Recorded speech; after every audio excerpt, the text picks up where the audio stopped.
Hey guys, what's up? My name is Charlotte, for those of you who do not know me, and today I just wanted to talk a little bit about body dysmorphia.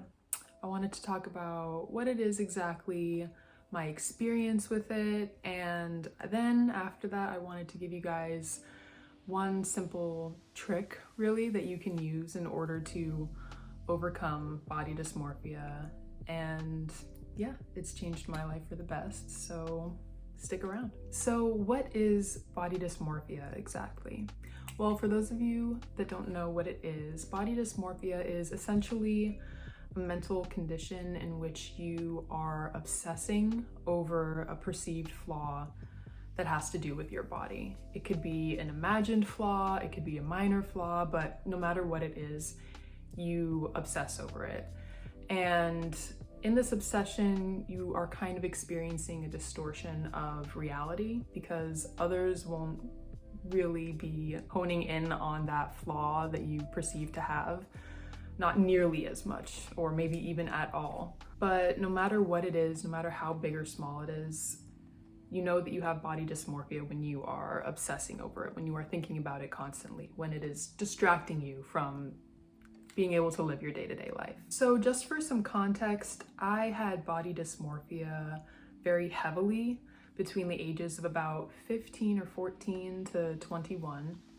I experienced an eating disorder in that time frame, and my eating disorder was very severe. I initially had anorexia for about 6 months or so, and then that developed into a full-blown bulimic eating disorder that I had for about 4 years straight. And it is very common for those who have eating disorders to also have body dysmorphia, because when you have an eating disorder, you are really fixated on what you're eating, maybe how many calories you're consuming, or you're obsessing over food, or you can't stop thinking about food, essentially. And with that, you start to fixate on your body a lot as well, and what it looks like, what other people perceive it to look like. There are many different kinds of eating disorders out there, so anorexia and bulimia are not the only ones. But from my experience, I found that the more I tried to have control over what I was eating and the more that I thought about food, the more I was really self-conscious with how I looked.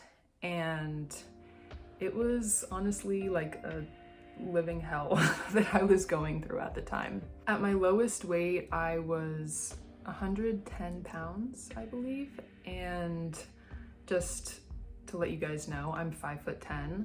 So medically, I was underweight. I was like at least 15 or so pounds underweight.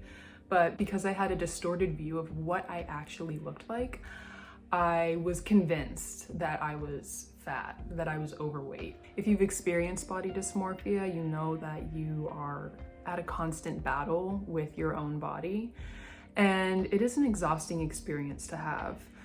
So I learned a lot through my time in overcoming my eating disorder and body dysmorphia. And at a certain age, I think I was around 19 or 20, I had I had successfully managed to stop being bulimic.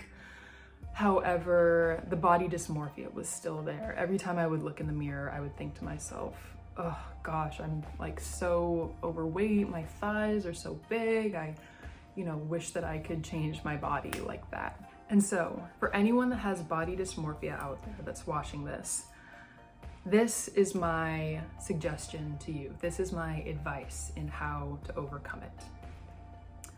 It's very simple, however, it takes consistency. So all you have to do is stand in front of the mirror, ideally every single day, just for a few minutes during the day, and you look at that thing, that part of your body that you dislike, and you actively give love to that thing.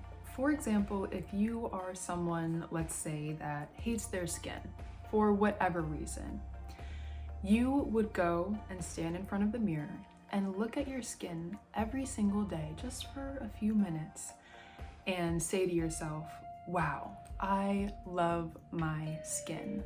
My skin is beautiful, my skin is glowing, my skin is radiant. I love how my skin protects my body. I love that my skin allows me to move about and it stretches with me and it allows me to live a pretty free life. It doesn't matter exactly what you say, and it doesn't matter if you believe the things that you are saying about, in this scenario, your skin. When you actively give love to that thing about yourself that you dislike so much, you are rewiring your brain to inevitably believe everything you are saying about yourself. In psychology, there is a term called priming, and that is when one stimulus makes us think of another stimulus naturally, without us even being aware of it. So, for example, if someone were to say peanut butter, you might think to yourself, jelly. Or if someone were to say water, you might think of the ocean. Now, the way that you probably were able to get into this state of experiencing body dysmorphia was through priming. It could have been that perhaps another person, or maybe a message in an advertisement or something about society made you self-conscious of some aspect of your body. Most likely, you didn't just come to this conclusion on your own. You probably internalized some message that was being sent to you from whatever kind of source. However, there was priming that went on with you in your own brain when it came to having a negative perception of a certain aspect of your body. So most likely, every time you stood in front of the mirror, you might have thought to yourself, oh man, my ears are way too big. I don't like how they look. And that just naturally became the association that you had with your ears. Your ears equals bad. You know, this is unfortunately something that's very common in this world that we live in today.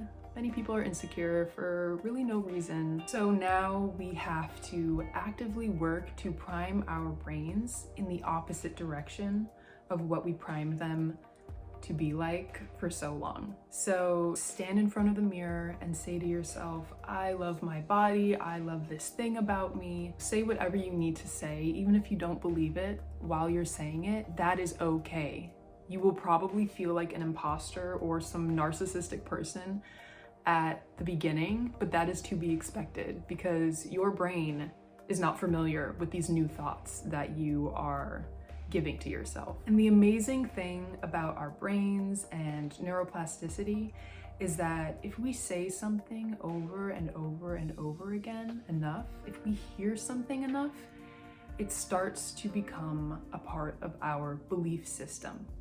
And that can be extremely empowering depending on what you choose to feed your brain, depending on the kinds of thoughts that you actively work to have. So for myself, when I would do this, I would stand in front of the mirror, I would be naked, and I would look at those parts of my body, which was pretty much every part of my body, that I didn't like, and I would think to myself, wow, my body is beautiful, I love the way that I look, I love the skin that I'm in, I feel sexy, I'm gorgeous, you know, I would say these things to myself, even though on the inside I was like dying and feeling so much like a phony. I can't tell you how long exactly it will take for you to overcome the body dysmorphia that you do have, because everybody's different. Everyone has different levels of intensity when it comes to body dysmorphia.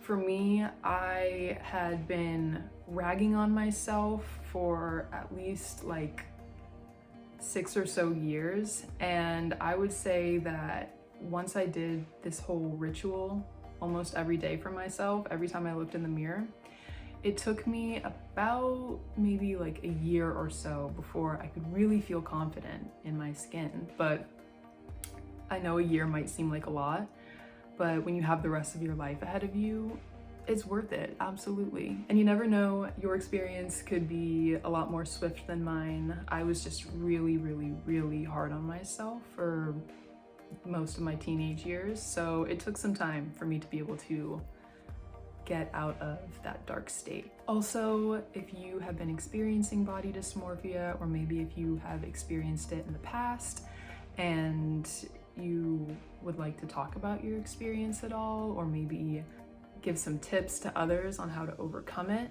how to live with it, how to work through it, or maybe you're just still really struggling with it right now and you just need to vent, please comment down below. I'm here for you. I want to hear your stories. I want to hear about your experiences. So anyway, I love you guys. You are worthy of your own love.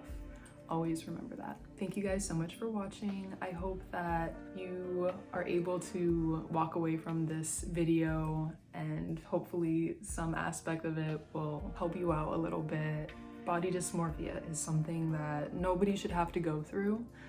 And remember, please just remember that no matter what you look like, no matter who you are beautiful. You have your own unique sense of beauty. And when you step into that, that is really when your light will shine through. And that is when you become the most attractive version of yourself, by liking who you are. So anyway, I love you guys, and yeah, I'll talk to you later.